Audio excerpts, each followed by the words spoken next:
your guides to a really great financial future. Tom and Don are talking real money. Whoa, it's another episode of Talking Real Money. They just keep coming. I'm so glad they do because it gives us work. I'm Don McDonald. That's Tom Cock. We're here to talk about real money with you on the Talking Real Money podcast and the Talking Real Money video cast on your favorite YouTube channel, the Talking Real Money channel. At least the favorite of 223 of you. I'm hoping it's 250 by the end of the week, but we'll see. It's 223 last I round looked. it up. Hoping it's growing Yeah. by the second. And today we want to talk to you about the financial business and really the trust. You know, I wish people generally. Come on, you can't trust anybody in this business. You know, but I think people generally believe, and we know this because people walk into banks all the time and think the nice person sitting at the desk is trustworthy. That banks, large financial institutions, because they handle big sums of money, are people that you should trust. And you know, they're not. They don't have your interest at heart. The banks want you to think that, though. Yeah, they work really hard to make themselves look trustworthy. I mean, they dress buildings, up. The beautiful buildings, the nice people that work there. And there was interesting recently. You may have seen this. I think it was last week when Jamie Dimon was called before Congress, among other members of other bank leaders. And he was interviewed about many things, including overdraft fees in 2020. Now, as you might remember, we had this little problem in 2020 called the pandemic, economic meltdown, and pretty much the government handed money to, well, almost everybody to sort of keep things running. That makes sense. And the banks are included in that. And he was being interviewed by a well-known senator. I won't even mention her name here, but she was pointing out the fact that the banks were given the money supposedly in lieu of charging overdraft fees. In other words, when your bank is over, your account's overdrawn, they cover expenditures, but they charge you for that. And they did, along with other financial institutions, to the tune of about $32 billion with a B dollars in 2020. Now, I'm not opposed to capitalism. You know that. You're a capitalist. I'm a capitalist. Always have been. You're even a bigger capitalist than Paul or I am. Yeah, no, I mean, I was selling Holly door to door at age 10. So I've always been a believer in selling products that people kind of want. He didn't mean he was a pimp. It was Holly. That's a good point. Thank you. Holly and Ivy. Holly from trees. Thank you for that clarification. Yeah.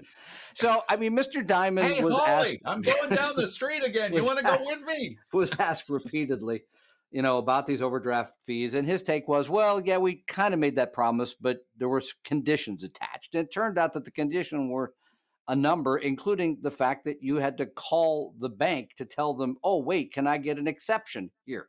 And then the senator asked him, will you be returning those fees? And there was a bit of a pause at which he said, no, he would not do that.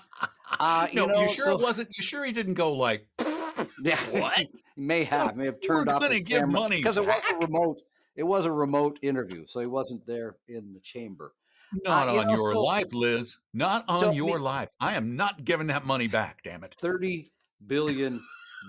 And you pointed out that the next day, I think there was a piece in the Wall Street Journal that showed that banks did get about 10% less in overdraft fees in 2020 than they did the year before. So, wow, that was really nice of them, I guess, at some level. But the fact that you have to, first of all, call to ask to get the money, it does bring up something I think is true for all of us.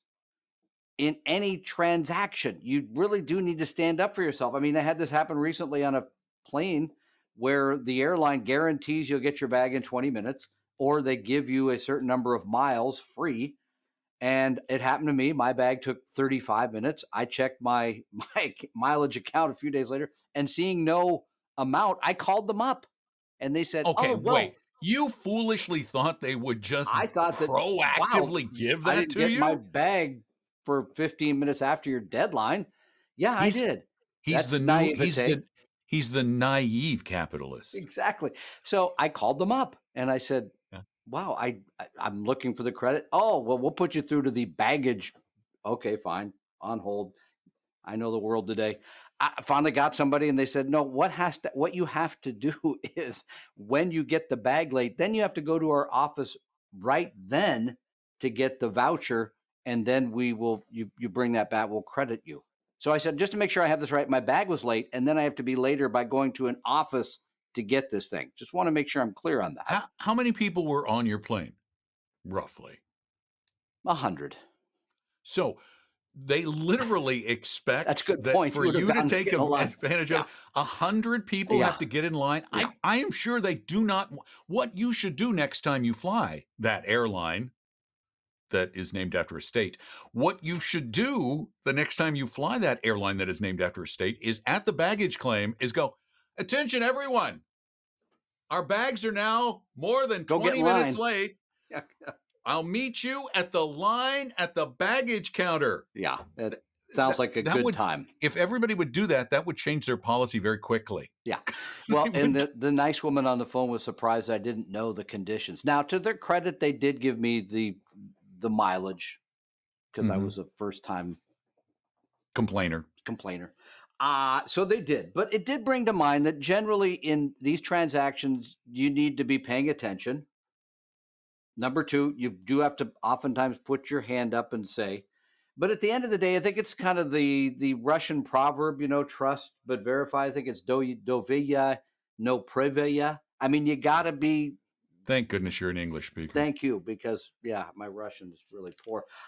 The fact is, yes, you've got to be questioning. You've got to look into things. You've got to pay attention. You can't just sort of hand over your money or your bags or anything else and expect that, it'll all work out, because oftentimes it does not. The banks are not your friends. Most financial institutions really are in the business of providing for their shareholders, not for the people that are their investors or their customers. It's sad.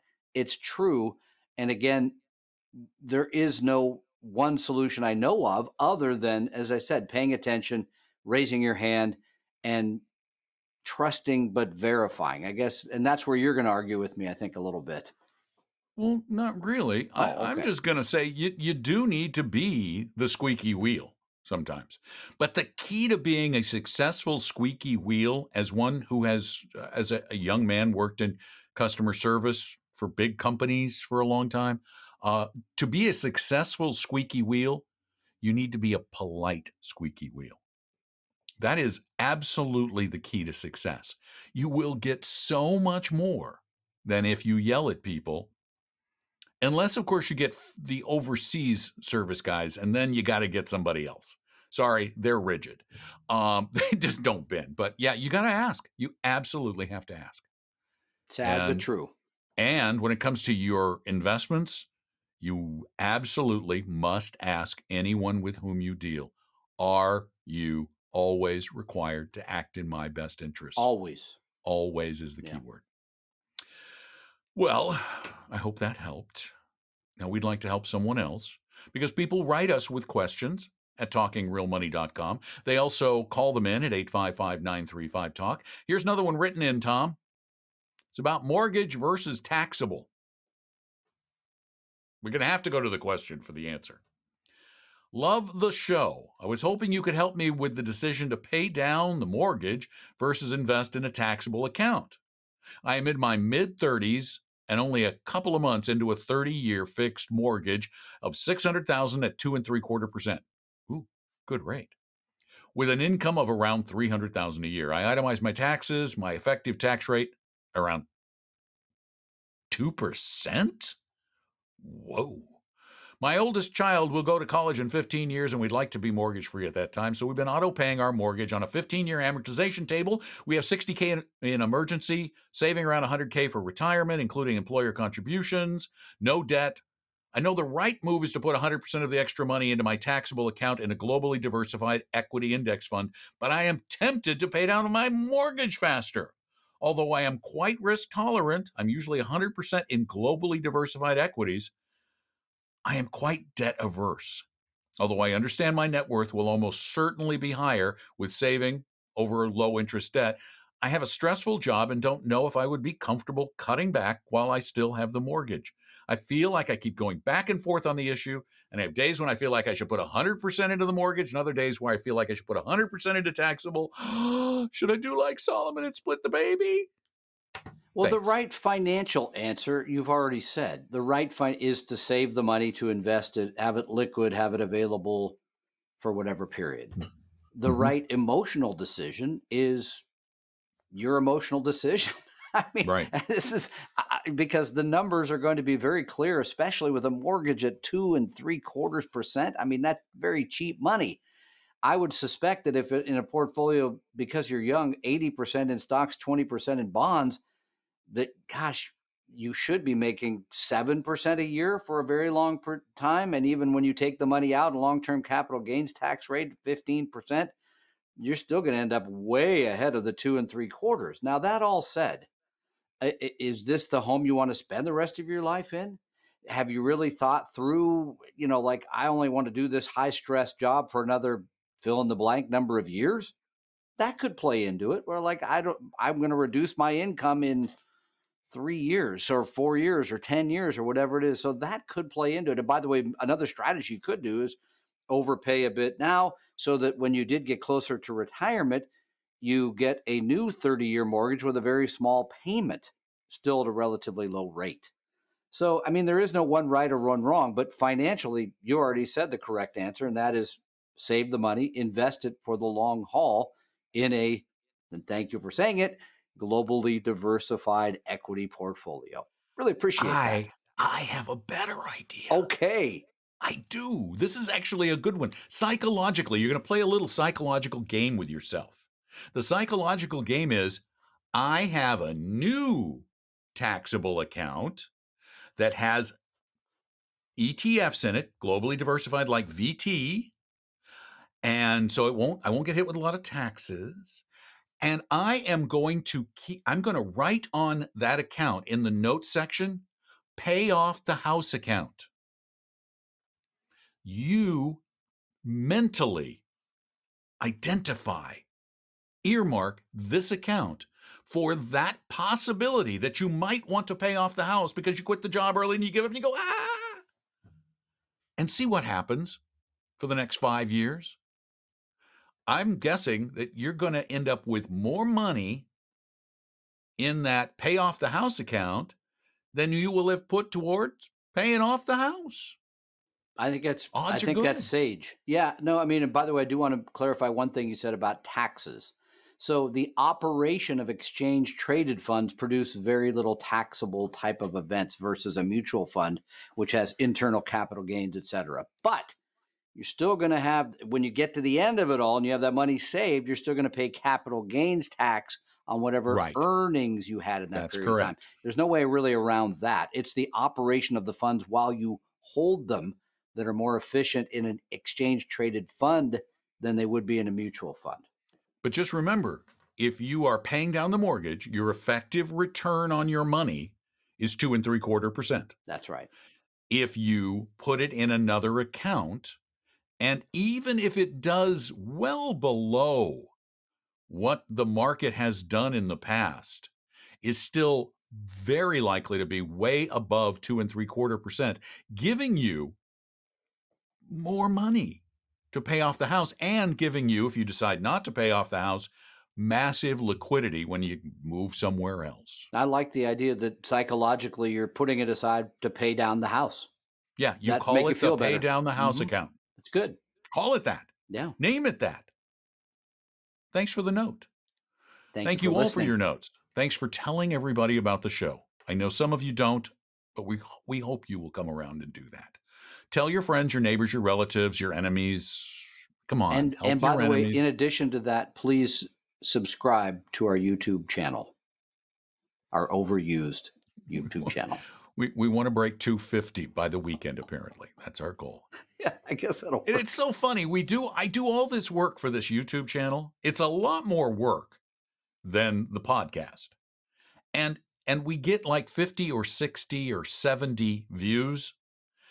And the podcast every day gets like 3,000 listens. Does it make any sense? No, but apparently a couple of people wanted it, so we're going to do it for a while. See how it goes. The makeup alone takes you more time. I get that. Yeah. Do I look like I'm wearing makeup? Think about that for a minute. I think I'd look a lot better than this. Thanks for listening. Thanks for watching, both of you. Tell your friends and neighbors. If you really like what you hear on the podcast, go to Apple Podcasts, leave us a review. We love those. And spread the word. Oh, by the way, if you need some complex help, more complex than we can, give you on the show, go to Vestory.com. That's our advisory firm. Vestory.com. We have a bunch of great advisors, and all of them are committed to helping everybody become a better investor. And to that end, we will sit down with you online, on the phone, in person if you're in the Seattle area or some of our other areas where we have offices, and help you with getting that plan started or getting a second opinion on your messy portfolio. And by the way, they need the calls because they were just playing ping pong a minute ago. So apparently people are not busy enough here. So yeah, go to Vestory.com or call 800-386-3004 right away and say, I want to talk to one of those advisors who's in there playing ping pong. Break up the ping pong game. Get on the phone. Forever. Dump the dumb Dow and pound the ping pong. Good stuff. Thanks. I'm getting used to looking into the camera now. I'm trying. Thanks. Thanks for being a part of this. We really appreciate you being there. I'm Don McDonald. That's Tom Cock. We just hang out talking real money. We hope you realize that the information provided on Talking Real Money is for educational and hopefully enjoyable purposes only. Providing personalized financial planning or investing advice takes time, so please consult with a really good fee-only fiduciary investment, tax, or legal advisor. We know a good one. Investing must always involve risk. In other words, you can and probably will lose money at times. Also, as much as you want it, no one can accurately and consistently predict the future.